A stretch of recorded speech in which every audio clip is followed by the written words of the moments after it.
బస్వరాజ్ వాళ్ళకు తెలిసిన వ్యక్తి సిద్ధుని పెళ్లి మండపంలో చూశానని చెప్పడంతో అప్పుడు బస్వరాజు అసలు సిద్ధు ఇక్కడికి ఎందుకు వస్తాడు, వాళ్ళు ఎవరిని చూసి ఎవరనుకున్నారు అని చెప్పి అంటూ ఉంటాడు. అవునరా, నా మనవడు ఈ పెళ్ళికి ఎందుకు వస్తాడని చెప్పి సిద్ధు వాళ్ళ బామ్మ కూడా అంటూ ఉంటుంది. ఇక బస్వరాజు ఫోన్ రావడంతో పక్కకొచ్చి ఫోన్ మాట్లాడుతూ ఉంటాడు. అప్పుడే సిద్ధు, కళ్యాణి ఏంటి ఇప్పటి వరకు ఇక్కడే ఉంది కదా, మరి ఎక్కడికి వెళ్ళిపోయింది, ఒక్కసారి లక్ష్మక్కకు కళ్యాణిని చూపించాలని చెప్పి సిద్ధు అలా వస్తూ అనుకోకుండా అక్కడ ఫోన్ మాట్లాడుతున్న బస్వరాజ్కి డాష్ ఇస్తాడు. ఇక బస్వరాజు సిద్ధు ఇద్దరు కూడా ఒకరినొకరు చూసుకొని షాక్ అవుతారు. మీరేంటి నాన్న ఇక్కడ అని చెప్పి సిద్ధు అంటూ ఉంటే, అదే విషయం నేను నిన్ను అడగాలనుకుంటున్నాను, నువ్వేంట్రా ఇక్కడ అని చెప్పి బస్వరాజు అంటూ ఉంటాడు. మీరు కీర్తి వాళ్ళ ఇంట్లో పెళ్ళికి వెళ్ళారేమో అనుకున్నాను, మొత్తానికి వెళ్ళలేదన్నమాట, మీరు కూడా ఇక్కడికే వచ్చారన్నమాట, అది పంతం అంటే అలా ఉండాలి అని చెప్పి సిద్ధు అంటూ ఉంటే, ఇది కీర్తి వాళ్ళ ఇంట్లో పెళ్ళే అని చెప్పి బస్వరాజు అంటూ ఉంటాడు. దాంతో సిద్ధు ఒక్కసారిగా షాక్ అవుతాడు. ఏంటి మీరు అనేది, ఇది కీర్తి వాళ్ళ ఇంట్లో పెళ్ళి అవ్వడం ఏంటి, ఇది లక్ష్మక్క వాళ్ళ ఇంట్లో పెళ్ళి కదా అని చెప్పి సిద్ధు అంటూ ఉంటే, నువ్వు అంటున్న ఆ లక్ష్మక్క కీర్తి వాళ్ళ అత్తగారు, హరీష్ వాళ్ళ అమ్మ అని చెప్పి బస్వరాజు చెబుతూ ఉంటే సిద్ధు ఒక్కసారిగా షాక్ అవుతూ ఉంటాడు. ఆవిడ నీకెలా తెలుసు అని చెప్పి బస్వరాజు అంటూ ఉంటే, అదంతా పెద్ద స్టోరీలేనన్నా అని చెప్పి సిద్ధు అంటూ ఉంటాడు.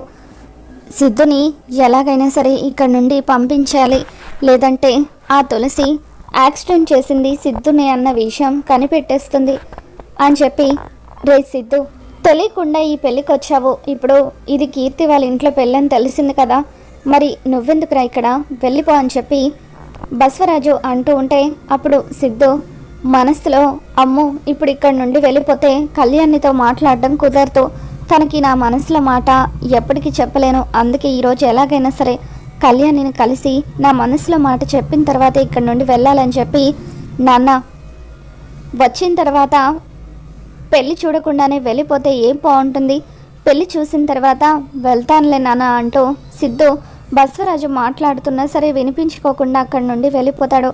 అర్జెంటుగా కళ్యాణి ఎక్కడుందో వెతికి పట్టుకోవాలి, లక్ష్మక్కకు కళ్యాణిని పరిచయం చేయాలి అని సిద్ధు తన కోసం వెతుకుతూ ఉంటే, అప్పుడు నీలిమ సిద్ధుని చూసి, ఇదేంటి సిద్ధు రాను రాను అంటూనే ఈ పెళ్ళికి వచ్చేశాడు, అసలు ఇది కీర్తి వాళ్ళ ఇంట్లో పెళ్ళని సిద్ధుకి తెలుసా, తను ఎవరి కోసం వెతుకుతున్నాడు, ఎలాగైనా సరే ఈరోజు సిద్ధు ఎవరిని ప్రేమిస్తున్నాడో తెలుసుకోవాలని చెప్పి నీలిమ అనుకుంటుంది. ఇంతలో లక్ష్మి అటువైపుగా వస్తూ ఉంటుంది.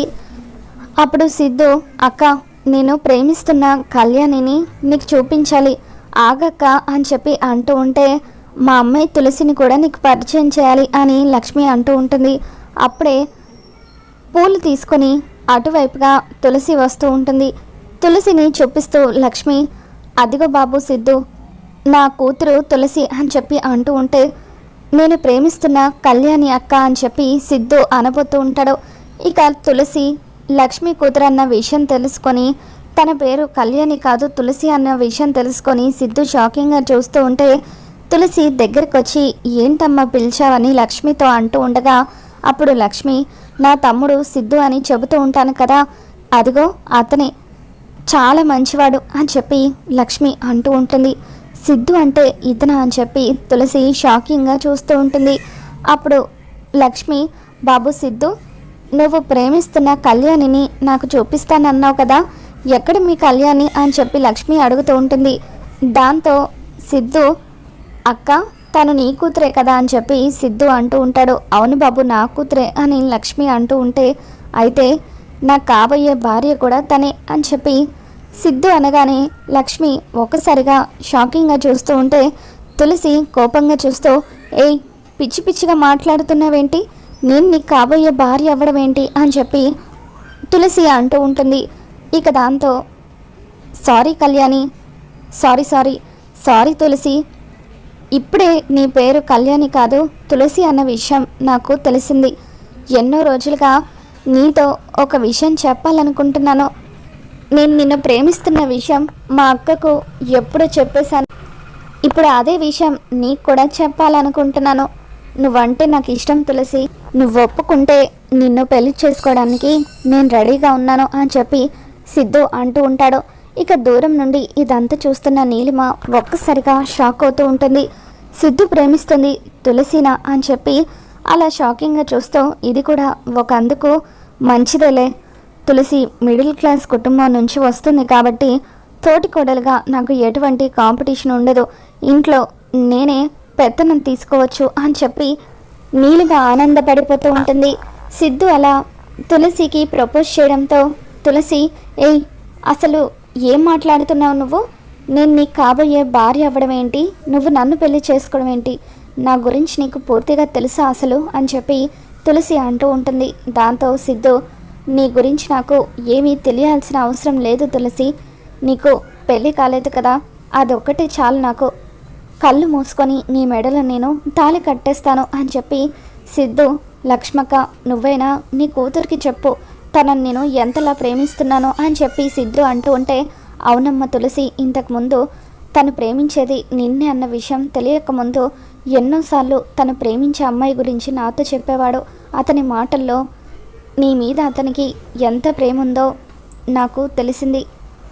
ఇటువంటి వాడు భర్తగా లభించడం నిజంగా ఏ ఆడపిల్లైనా చేసుకునే అదృష్టం అని చెప్పి నా తమ్ముడు చాలా మంచివాడమ్మా, తనతో పెళ్ళికి ఒప్పుకో అని చెప్పి తులసితో లక్ష్మి అంటూ ఉంటే, అమ్మ నువ్వు కూడా ఏంటమ్మా నా గురించి తెలిసి కూడా ఇలా మాట్లాడుతున్నావని చెప్పి తులసి అంటూ ఉంటుంది. దాంతో లక్ష్మి, బాబు సిద్ధు, నా కూతుర్ని నువ్వు పెళ్లి చేసుకునే కంటే ముందు దాని జీవితంలో జరిగింది మొత్తం కూడా నీకు తెలియాలి అని చెప్పి, అదంతా నీకు ఓకే అయితేనే తనను నువ్వు పెళ్లి చేసుకో అని చెప్పి లక్ష్మి అంటూ ఉంటుంది. దాంతో సిద్ధు, సరే అక్క, తులసి గతంలో ఏం జరిగిందో నాకు అనవసరం, గతంలో ఏం జరిగినా కూడా నేను తన మెడలో తాళి కట్టడానికి సిద్ధంగా ఉన్నాను, కానీ నువ్వు ఇంతలా చెప్తున్నావు కాబట్టి ఆ గతం ఏంటో నేను తెలుసుకోవాలనుకుంటున్నానని చెప్పి సిద్ధు అంటూ ఉంటే, అప్పుడు లక్ష్మి ఖుషిని చూపిస్తూ, ఖుషి పాపని చూసావు కదా, గతంలో ఖుషి తండ్రితోనే తులసికి పెళ్లి ఖాయమైంది. పోయిన నెల 14వ తారీఖున జరగాల్సిన ఆ పెళ్ళి అనుకొని యాక్సిడెంట్ వల్ల ఖుషి తండ్రి నానమ్మ చనిపోవడం వల్ల పీటల మీద తులసి పెళ్ళి ఆగిపోయింది. ఆ రోజు నుండి ఖుషి బాధ్యత తనే తీసుకోవాలని నిర్ణయించుకుంది. ఇప్పుడు నువ్వు తులసిని పెళ్లి చేసుకుంటే తులసితో పాటు ఖుషిని కూడా నువ్వు కూతురుగా చూసుకోవాలి.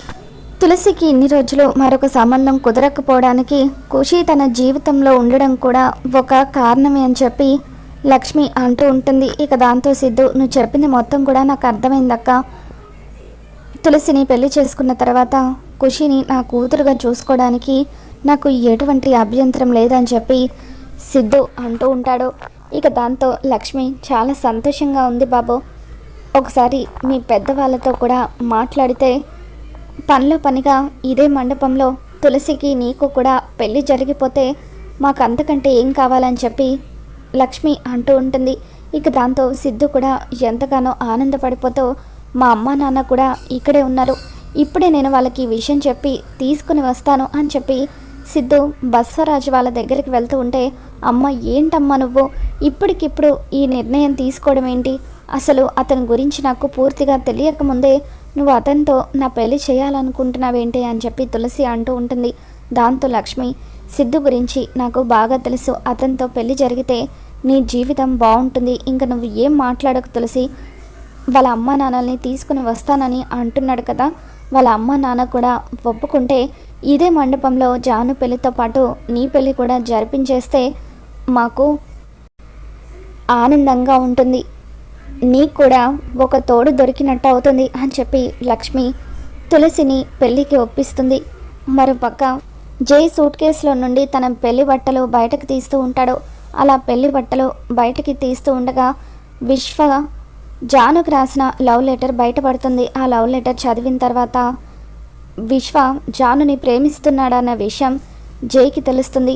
రే విశ్వ, నా జానుని ప్రేమిస్తూ ఈ లవ్ లెటర్ రాసావా అంటే ఇప్పటి వరకు జాను ఈ లవ్ లెటర్ చూడలేదన్నమాట. పొరపాటున ఈ లవ్ లెటర్ నా దగ్గరికి వచ్చింది, కానీ చేరాల్సిన చోటుకే చేరింది.